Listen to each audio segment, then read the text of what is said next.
Welcome to this explainer here on Ethical Point. Look, if you're an aspiring civil servant gearing up for the UPSC mains, you already know that General Studies Paper 4 is where your moral compass and, frankly, your whole administrative mindset gets truly tested. Today, we're setting the stage to help you absolutely master a 10-marker ethics question. We'll be breaking down a brilliant question from 2023 that bridges ancient philosophy right into modern governance. So grab your notepads because we're going to dissect this concept layer by layer. We want to make absolutely sure you have the conceptual clarity and the exact structure to write a top-tier answer. Okay, here's our structural blueprint for today. 1. Decoding the 2023 question. 2. The law of reciprocity. 3. Emotional intelligence in action. 4. Digital age social cohesion. 5. Administration and soft power. And finally, number 6, the perfect exam conclusion. Let's dive right into Section 1, Decoding the 2023 question. So, the core problem statement given to aspirants in 2023 wasn't just some basic memory test, right? It was a test of real-world application. The examiners wanted to see if you could take a massive historical insight and apply it to modern governance. They used this incredibly powerful quote: "Do not hate anybody, because that hatred that comes out from you must in the long run come back to you. If you love, that love will come back to you," completing the circle. That's from Swami Vivekananda. Now, for our newer students, Vivekananda was this towering historical thinker and spiritual leader who was always focused on practical action and unity. And your goal in this exam? It's to break his philosophy down into highly actionable, day-to-day administrative applications. All right, moving into Section 2, the law of reciprocity. To really nail this 10-marker, we have to extract the underlying theory from Vivekananda's words. And the absolute foundational concept here is basically karma. Let's pause for a super quick layman's definition. Karma is just the principle where the energy or the actions we project into the world eventually shape our own internal and external reality. Think of it as the ultimate law of action and reaction. If you plant a seed of hostility, well, you're going to grow a tree of conflict. But if you project positive energy, that actually becomes the reality you live in. And that brings us straight to the ethical law of reciprocity. Now, what's really interesting here is the boomerang metaphor. In layman's terms, this is the idea that our emotions and actions act literally like boomerangs. They generate reciprocal consequences in our social ecosystem. You don't just throw an emotion out into the void, right? It travels through the community, comes right back to the sender. This is exactly Vivekananda's vision of returning energies, just applied to our modern social fabric.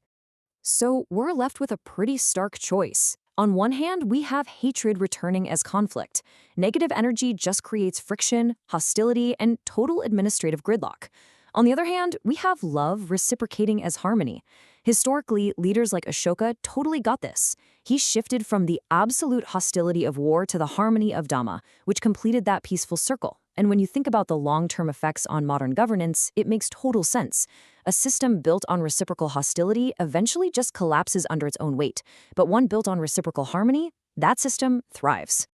Let's transition to Section 3, Emotional Intelligence in Action. Okay, so how do we actually operationalize this?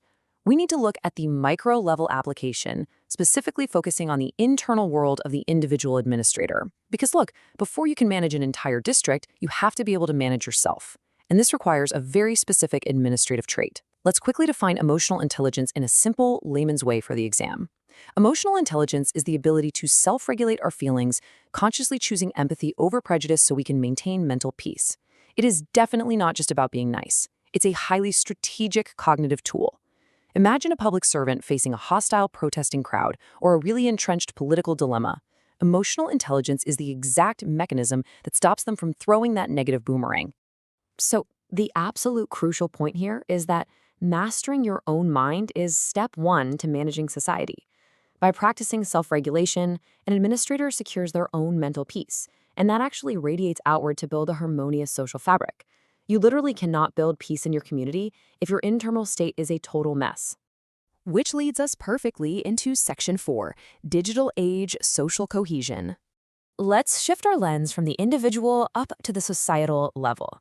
We have to apply this historical theory to a deeply pressing modern dilemma that every single civil servant faces right now. And that dilemma is all about social cohesion. Let's define this simply. Social cohesion is the strength of relationships and that vital sense of unity and tolerance among members of a community. You can think of it as the invisible glue holding diverse groups together. And let's be real, in our modern digital environment, that glue is being tested like never before. And this brilliantly illustrates our modern crisis: digital echo chambers and communal polarization. In these isolated digital spaces, hatred eventually destabilizes the hater's own environment. Think about a real-world scenario where online vitriol spills out onto the actual streets. The community burns, and the agitator is just left living in the ashes. The boomerang always returns. On the flip side, compassion and tolerance actively strengthen unity for everyone. When leaders actually model these traits both online and offline, it fosters a highly collaborative environment instead of a divided one. Now for Section 5, Administration and Soft Power. Let's scale this up even further to the actual state machine. What are the core duties of a public servant under this ethical framework? Well, it absolutely implies maintaining strict neutrality, practicing deep empathy, and dealing fairly with diverse communities. If you ignore these principles, the risks are just immense. Bias leads to distrust, and distrust leads directly to public unrest. But by applying this law of reciprocity to your daily life as a civil servant, especially dealing with a wonderfully diverse Indian public, you ensure the state's actions are perceived as just. And that fairness reflects right back as citizen cooperation. And wow, this dynamic scales all the way up to international relations. Imagine a nation facing a massive regional crisis. If it chooses aggressive policies, the ethical law of reciprocity dictates that this is going to invite blowback. The aggression returns as conflict. But look at the alternative, deploying soft power. A great real-world policy case is India's Vaccine Maitri initiative during the pandemic. When a country sends humanitarian medical aid to neighbors in distress, that compassion acts as a massive positive boomerang. It returns in the form of enduring allies and long-term security. It's fascinating, really. Vivekananda's ancient logic perfectly explains modern global diplomacy.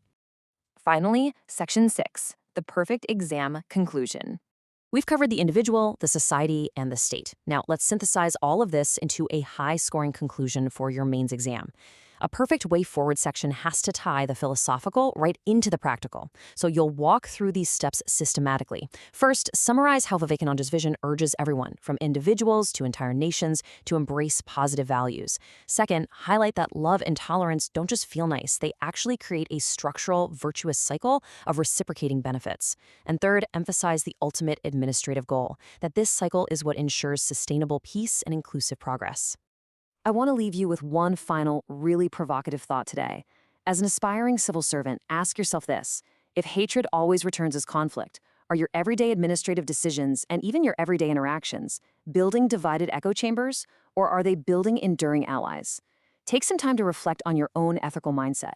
If you can master this source material and truly internalize this law of reciprocity, you won't just write a brilliant exam answer, you'll make a brilliant public servant. Keep learning, keep reflecting, and I will see you in the next explainer.